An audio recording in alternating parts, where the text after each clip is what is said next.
Menikah menjadi salah satu penyempurna dalam beribadah kepada Allah Subhanahu wa Ta'ala.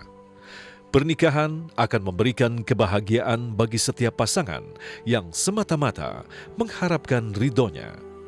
Di Indonesia, pernikahan beda agama menjadi salah satu fenomena yang kerap ditemui. Agama Islam secara terang-terangan melarang adanya menikah beda agama. Allah Subhanahu wa Ta'ala berfirman dalam surah Al-Baqarah ayat 221, "Dan janganlah kamu menikahi wanita-wanita musyrik sebelum mereka beriman. Sesungguhnya wanita budak yang mukmin lebih baik dari wanita musyrik walaupun dia menarik." Menikah akan menjadi indah dan diliputi keberkahan jika sama-sama dalam satu keyakinan. Agama menjadi kunci kebahagiaan manusia. Tidak perlu mencari pembenaran hanya semata-mata karena cinta. Lalu bagaimanakah Islam menyikapi pernikahan beda agama yang kerap terjadi? Simak kupasannya bersama Guru Mulia di Damai Indonesiaku sesaat lagi.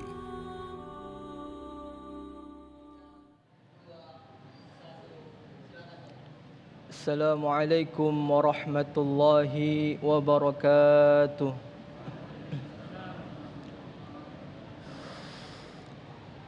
A'udzu billahi minasy syaithanir rajim.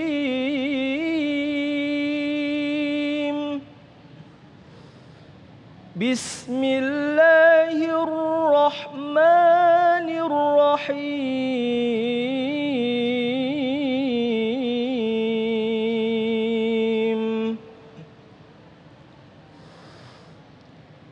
ولا تنكحوا المشركات حتى يؤمنوا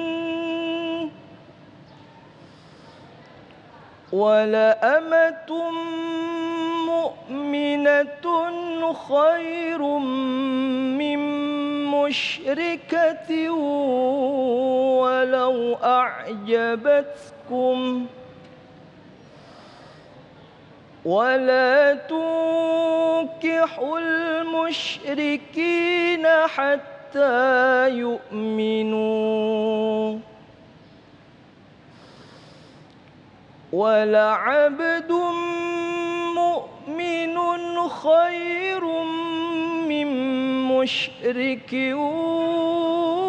ولو أعجبكم أولئك يدعون إلى النار والله يدعو إلى الجنة والمغفرة بإذنه ويبين آياته للناس لعلهم يتذكرون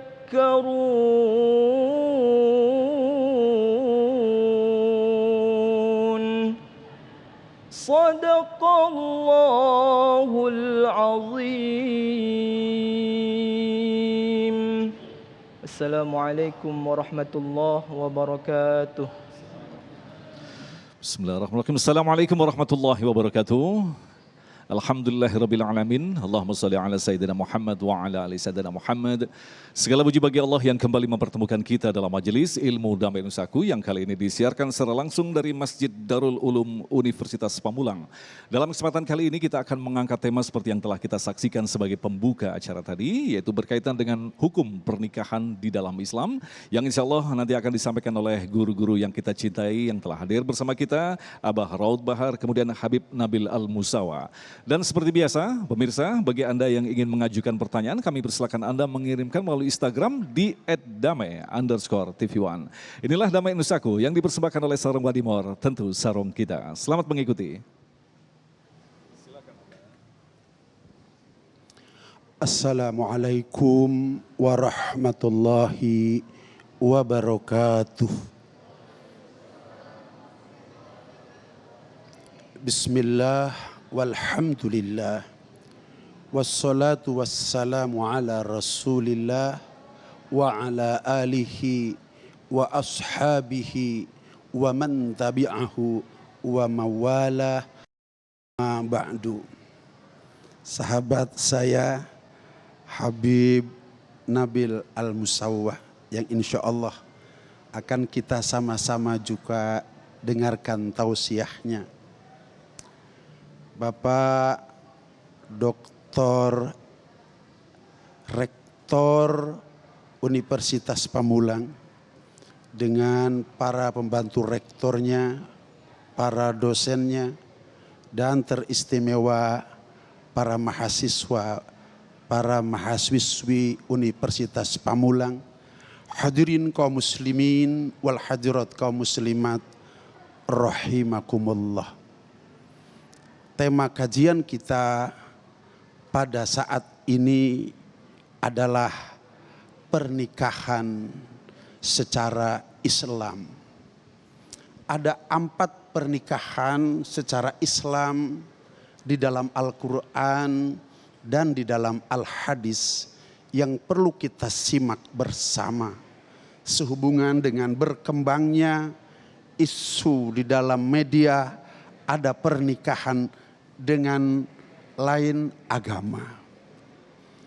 Pernikahan yang pertama adalah pernikahan yang dimana suaminya dibahagiakan oleh Allah, dimuliakan oleh Allah di dunia dan di akhirat kelak. Sedangkan istrinya dibinasakan oleh Allah, dihinakan oleh Allah di dunia dan di akhirat. Pernikahan yang kedua dibinasakan suaminya dan dihinakan suaminya oleh Allah di dunia dan di akhirat.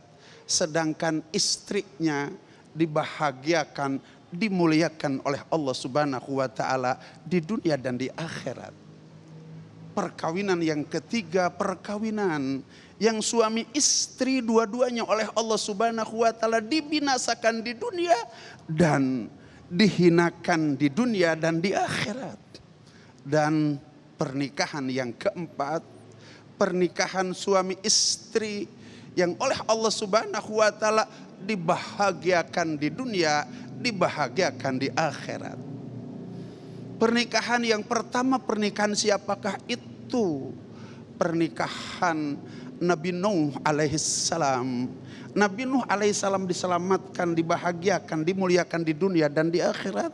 Sedangkan istrinya Walihah ditenggelamkan oleh Allah Subhanahu wa taala di alam dunia dalam banjir yang sangat besar. Besok di akhirat oleh Allah ditenggelamkan di dalam azab api nerakanya karena ia tidak beriman dengan ajakan Nabi Nuh alaihissalam. Pernikahan yang kedua adalah keluarga Fir'aun laknatullah alaih. Suaminya dihinakan, dibinasakan di dunia, dihinakan, dibinasakan di akhirat kelak oleh Allah Subhanahu wa taala. Sedangkan istrinya Siti Asiyah karena dapat mempertahankan keimanan, ketakwaan terhadap Allah Subhanahu wa taala, tidak tergoda dengan kehebatan suaminya yang punya harta, di mana-mana punya pangkat kedudukan yang sangat tinggi. Maka Siti Asiyah diselamatkan di dunia, diselamatkan di akhirat oleh Allah Subhanahu wa taala. Sedangkan suaminya dibinasakan, dihinakan oleh Allah di dunia dan di akhirat. Orang bodoh pun hari ini tidak akan ada bercita-cita kalau saya punya anak, kalau saya punya cucu, cicit, nanti namanya Fir'aun. Padahal kurang apa Fir'aun? Hartanya banyak, pangkat kedudukannya tinggi, tapi dihinakan, dibinasakan oleh Allah di dunia dan di akhirat. Keluarga yang ketiga, suami istri dibinasakan, dihinakan di dunia dan di akhirat oleh Allah Subhanahu wa taala. Keluarga siapakah itu? Keluarga Abu Lahab. Sampai Allah Subhanahu wa taala sengaja membuat surat Al-Lahab agar umat manusia tahu seperti inilah pernikahan seseorang. Allah Subhanahu wa taala firmankan dalam Al-Qur'an, tabbat yada abi lahab ma aghna anhu maluhu wa ma kasab sayasla naron dzatal lahab wa imra'atuhu hammalatal hatab. Suami istri ditenggelamkan dalam api yang menjilat-jilat nanti di akhirat oleh Allah Subhanahu wa taala. Sedangkan keluarga yang keempat, keluarga yang oleh Allah dibahagiakan, dimuliakan di dunia, dibahagiakan, dimuliakan di akhirat. Keluarga siapakah itu? Keluarga baginda Nabi besar Muhammad sallallahu alaihi wasallam. Padahal rumahnya hanya 4 kali 6 saja. Akan tetapi Rasulullah SAW bersabda, baiti jannati, rumahku adalah surgaku. Tentu kita bertanya-tanya, dengan apa modal yang dipakai memutarkan roda kehidupan rumah tangga oleh baginda Nabi besar Muhammad sallallahu alaihi wasallam? Jawabannya dengan modal yang dititahkan oleh Allah Subhanahu wa taala. Apa titah Allah di dalam Al-Qur'an? Wa tazawwadu fa inna khairu zadit taqwa. Berbekalah kamu karena sebaik-baik bekal adalah iman dan takwa kepada Allah Subhanahu wa taala. Yang berbekal suami dan istri iman dan takwa kepada Allah Subhanahu wa taala, Allah akan bahagiakan ia di surga dan Allah akan bahagiakan ia di akhirat. Orang yang tidak memiliki bekal suami istri dengan iman dan takwa kepada Allah Subhanahu wa taala, Allah akan binasakan seperti binasanya pernikahan Nabi Nuh alaihissalam, binasanya seperti pernikahan Fir'aun laknatullah alaih, binasanya seperti binasanya Abu Lahab. Maka hari ini sudah menjadi jelas di hadapan kita bahwa pernikahan yang akan dapat membawa kebahagiaan dan kemuliaan di dunia dan di akhirat, manakala pernikahan yang didasari oleh iman dan takwa kepada Allah Subhanahu wa taala, baik suami maupun istri. Baik, terima kasih Abah. Itulah tadi pemirsa yang dirahmati Allah, sangat jelas sekali Al-Quran memberikan gambaran yang sangat jelas bagaimanakah sesungguhnya pernikahan yang diridhoi oleh Allah Subhanahu wa taala.